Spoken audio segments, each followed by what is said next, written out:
Assalamualaikum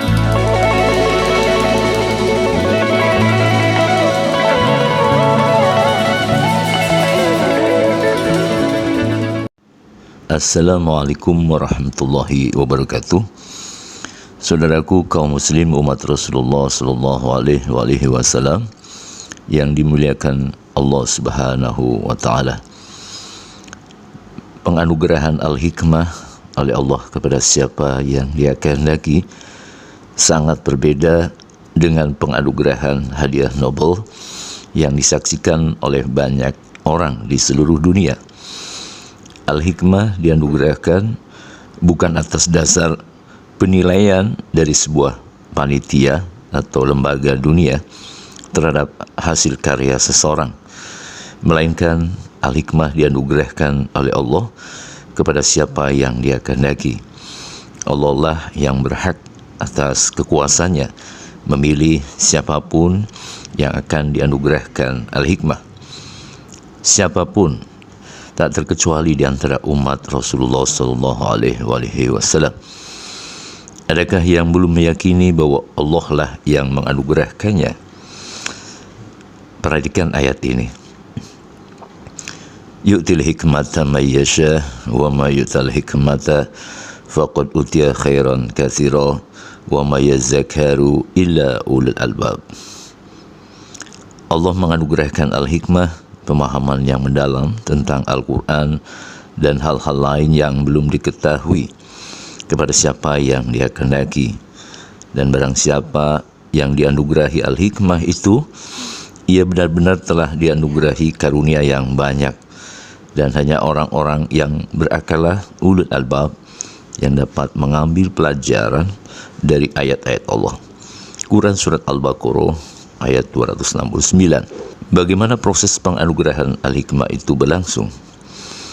Adakah yang mendapati anugerah itu menyadari bahwa ia telah memperolehnya dari Allah secara langsung?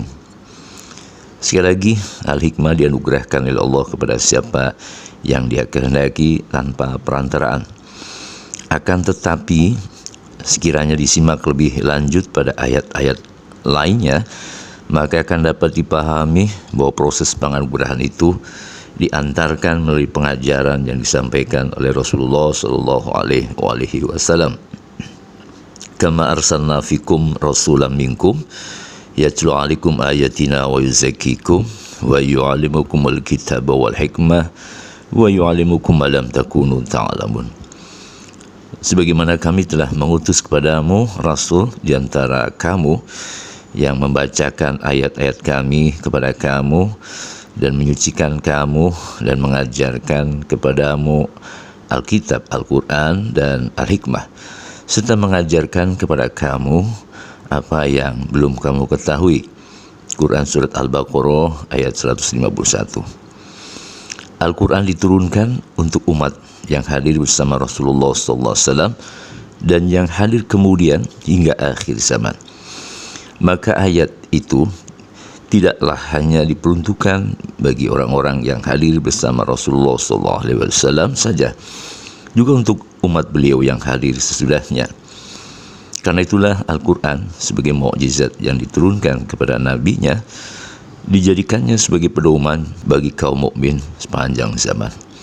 Keterangan-keterangan yang terdapat di dalam Al-Quran juga untuk umatnya yang hadir sesudah Rasulullah SAW wafat. Persoalan yang kemudian lahir adalah masih banyak kaum mukmin yang meragukan kehadiran Rasulullah SAW ke dunia ini. Sebagai manusia dari unsur jasad, fisik jasmania, beliau telah berada di alam kubur. Kini makamnya berada di tanah suci. Akan tetapi roh atau nur beliau tidaklah mati sebagaimana fisiknya. Bahkan Allah pun telah melarang tanah memakan jasad para nabi. Kalaulah keimanan dan keyakinan yang kuat terpatri dalam hati umat beliau, maka ayat ini tidak perlu disangsikan. Wala taqulu lima yuqtalu fi sabila amwaj bal ahya walakin la tash'urun. Dan janganlah kamu mengatakan terhadap orang-orang yang gugur di jalan Allah, bahwa mereka itu mati. Bahkan sebenarnya mereka itu hidup, tetapi kamu tidak menyadarinya. Quran Surat Al-Baqarah ayat 154. Tanpa perlu adanya penafsiran sekalipun, isi ayat itu sudah sangat jelas. Allah telah melarang kepada kaum mukmin bahwa orang-orang yang gugur atau wafat di jalan Allah fi sabilillah disebut telah mati karena jasadnya telah dikubur ke dalam bumi. Kematian itu hanya berlaku bagi fisik yang tidak mampu mengalami kebaqaan atau kekekalan. Sedangkan ruh orang-orang yang telah gugur atau wafat menegakkan kebenaran di jalan Allah diperlakukan oleh Allah dengan pemberian rizki, nikmat kubur, atau telah ditempatkan Allah pada surganya di alam barzakh. Wala tahsabanna alladziina qutilu fi sabilillahi amwata bal ahya inda rabbihim yurzaqun. Janganlah kamu mengira bahwa orang-orang yang gugur di jalan Allah itu mati, bahkan mereka itu hidup di sisi Tuhannya dengan mendapatkan rizki. Quran Surat Ali Imran ayat 169. Samakah ruh mereka dengan ruh orang-orang yang tidak membela agama Allah, menegakkan kebenaran di alam barzakh? Pasti berbeda. Yang satu mendapatkan rizki, yang lain mengalami siksa kubur. Adakah Rasulullah SAW dan orang-orang yang setia bersama beliau, keluarga dan sahabatnya, juga kaum soleh sesudah beliau adalah orang-orang sebagaimana yang ditunjuk ayat tersebut? Pastilah berlaku untuk beliau, keluarga, sahabat-sahabat setia beliau, dan kaum soleh sesudahnya. Nur Muhammad dan nur kaum soleh itu hidup. Ruh itu nur, cahaya ilahiyah. Sekiranya ruh itu tetap taat dan bertakwa selama di dunia ini, menjalankan apa yang diperintahkan dan yang dilarang oleh Allah, sebagaimana perjanjian dengan Allah sami'na wa ta'na dipenuhi. Sekali lagi, kaum mukmin yang hadir saat ini dapat menyimak ayat-ayat Allah untuk mengetahui perkara ini, ruh. Di dalam Al-Quran telah disebutkan bahwa ruh itu bukan urusan manusia, melainkan termasuk urusan Allah. Bagaimana Allah mengurus ruh itu bukan lagi menjadi urusan manusia. Bagaimana jika ruh Nabi itu sampai diketahui oleh umat beliau yang hadir saat ini? Itu juga bukan urusan manusia. Allah lah yang mengurusnya.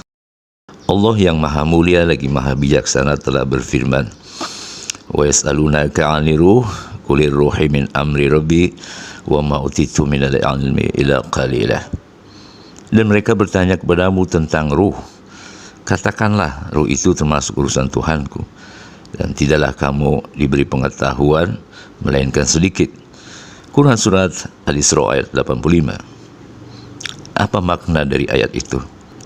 Saya hanya mendapat pemahaman bahwa apabila Allah telah menghendaki diajarkannya pengetahuan tentang ruh kepada siapa yang Dia kehendaki, maka pasti tak ada seorang manusia pun yang dapat menghalanginya, selain orang yang diajarkannya itu mengetahuinya sedikit.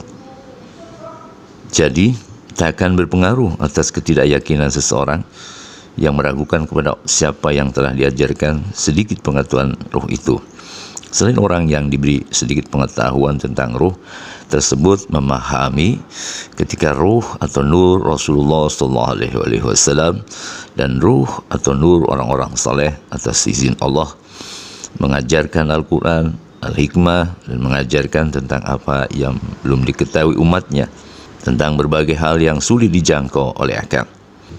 Kepada orang-orang yang masih ragu atau belum yakin karena belum diberitahu, Allah yang maha berkuasa telah menerangkan kepada Rasulnya sallallahu alaihi wasallam sebagaimana ayat berikut.